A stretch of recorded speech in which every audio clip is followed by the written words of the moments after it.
અહેમદાબાદ મિત્ર ન્યૂઝની ટોપ 10 ખબરોમાં આપનું હાર્દિક સ્વાગત છે. નિકોલ અને એસએમસી પોલીસે નકલી દારૂ બનાવતા સાગરીતને ઝડપ્યો. નિકોલ પોલીસ સ્ટેશનની સર્વેલન્સ સ્ક્વોડના પોલીસ કર્મચારીઓને સ્ટેટ મોનિટરિંગ સેલ તરફથી બાતમી મળી હતી કે અટલ આવાસ યોજનાના ગેટ પાસે સુનેલ માખીજા અને દિનેશ ઝંડાવાલા નામના શખ્સો ભેગા મળી બનાવટી અંગ્રેજી દારૂ તૈયાર કરી છૂટકમાં વેચાણ કરે છે. એસએમસી અને સ્થાનિક પોલીસે રેડ પાડી જ્યુપિટર પાસે ઉભેલા સુનેલ ઉર્ફે સોનુ રમેશભાઈ માખીજાને ઝડપી લીધો હતો. બાદમાં ડેકીમાંથી એક દારૂની બોટલ મળી આવી હતી. રાજ્યમાં સાયક્લોનિક સર્ક્યુલેશન અને વરસાદી સિસ્ટમ સક્રિય તો ઉત્તર પૂર્વ મધ્ય પ્રદેશ અને આસપાસના વિસ્તારોમાં વેલ માર્ક્ડ લો પ્રેશર ક્ષેત્રની સાથે સાયક્લોનિક સર્ક્યુલેશન અને ચોમાસાની ટ્રફ સક્રિય છે. તો આ કારણે રાજ્યમાં 7 દિવસ વરસાદી માહોલ જળવાયેલો રહેશે. અમદાવાદમાં આગામી દિવસોમાં પણ વાદળછાયું વાતાવરણ રહેશે અને ગાજવીજ સાથે હળવો વરસાદ પડી શકે છે. સિઝનમાં અત્યાર સુધી અમદાવાદમાં 593.1 મીમી વરસાદ નોંધાયો છે, જે સામાન્ય કરતાં 55.1 મીમી વધુ છે. વૃદ્ધ ગાર્ડ પર શખ્સની લાફાવાળી. શહેરના કૃષ્ણનગર વિસ્તારમાં બાપા સીતારામ ચોક પાસે અવની હોમ્સ સોસાયટી પાસે ચોંકાવનારી ઘટના બની હતી. સોસાયટીના સિક્યુરિટી ગાર્ડ દ્વારા બહાર નીકળતા રોડ નજીક ગાડી ઊભી રાખવામાં આવી હતી, જેથી થોડી દૂર ઊભી રાખવા વાત કરતા ગાડીમાંથી ઉતરેલા બે શખ્સો દ્વારા સિક્યુરિટી ગાર્ડ સાથે બોલાચાલી કરવામાં આવી હતી અને એક શખ્સે વૃદ્ધ ગાર્ડને લાફા મારી દીધા હતા. એલડી એન્જિનિયરિંગ કોલેજમાં વિદ્યાર્થીને લાફા મારનાર પ્રોફેસરની મોડાસા બદલી. તો ગુજરાત ટેકનોલોજીકલ યુનિવર્સિટીની થિયરી પરીક્ષા દરમિયાન એલડી એન્જિનિયરિંગ કોલેજમાં વિદ્યાર્થીને લાફો મારવાના ચર્ચિત કિસ્સામાં ટેકનિકલ શિક્ષણ વિભાગ દ્વારા કડક કાર્યવાહી કરવામાં આવી. સમગ્ર ઘટનાના તથ્યો અને તપાસ રિપોર્ટના આધારે વિભાગે ફેકલ્ટી સુપરવાઇઝર પ્રોફેસર ડી.એસ. પટેલની મોડાસા ખાતે તાત્કાલિક મોડાસા બદલી કરી દીધી.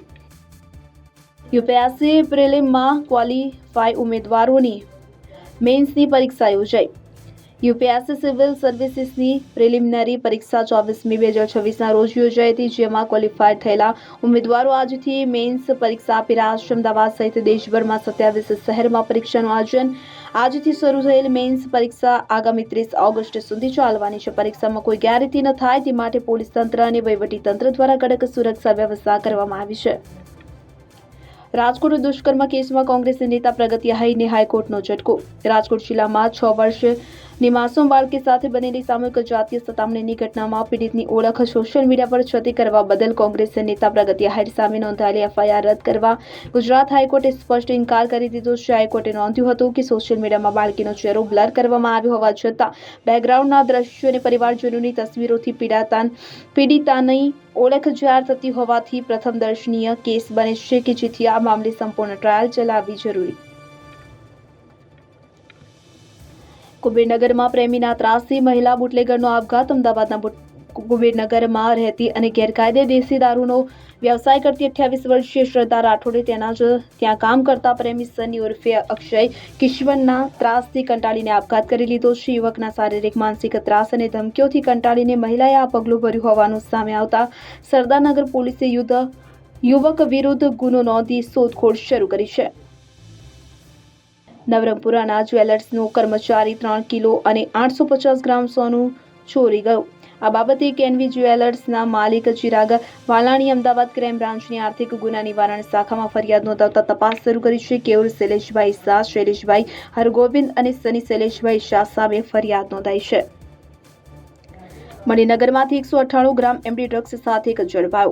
મધ્યપ્રદેશના મંદસૌરથી અમદાવાદના પેડલરોને એમડી ડ્રગ્સનો જથ્થો આપવા આવેલા પેડલરને અમદાવાદ ક્રાઇમ બ્રાન્ચની ટીમે ઝડપી લીધો છે, જ્યારે તેને ડ્રગ્સ સપ્લાય કરનાર મંદસૌરના મુખ્ય સપ્લાયર ઇમરાન લાલાને વોન્ટેડ જાહેર કરી તેને ઝડપી લેવા ચક્રો ગતિમાન કરવામાં આવે છે. પકડાયેલા શાહરૂખના ફોનમાંથી અમદાવાદના કેટલાક ડ્રગ્સ પેડલરોની વિગતો ક્રાઇમ બ્રાન્ચને મળતા તે દિશામાં પણ તપાસ શરૂ કરવામાં આવી છે. રાણીપના યુવકને મોતને ઘાટ ઉતારનાર આરોપીઓને લંગડાતા સુભાષ બ્રિજ લવાયા. અમદાવાદના સુભાષ બ્રિજ 4 રસ્તા પાસે 15 ઓગસ્ટની રાત્રે જૂની અદાવતમાં અજય સાલ્વી નામના યુવકની 8 થી 10 શખ્સો દ્વારા તીક્ષ્ણ હથિયારો વડે હત્યા કરી દેવામાં આવી હતી. જિલોડા અને રાણી પોલીસની ટીમે સંયુક્ત કાર્યવાહી કરીને છત્રાલના એક ગોડાઉનમાંથી હત્યામાં સામેલ આરોપીઓને ઝડપી પાડ્યા હતા. પોલીસે આરોપીઓને સાથે રાખીને ઘટના સ્થળે પંચનામાની કાર્યવાહી હાથ ધરી હતી. અહેમદાબાદ મિત્ર ન્યૂઝની યુટ્યુબ ચેનલને સબસ્ક્રાઇબ કરો અને બેલ આઇકન જરૂરથી દબાવો, જેથી મહત્વના સમાચાર આપના સુધી જલ્દીથી પહોંચે.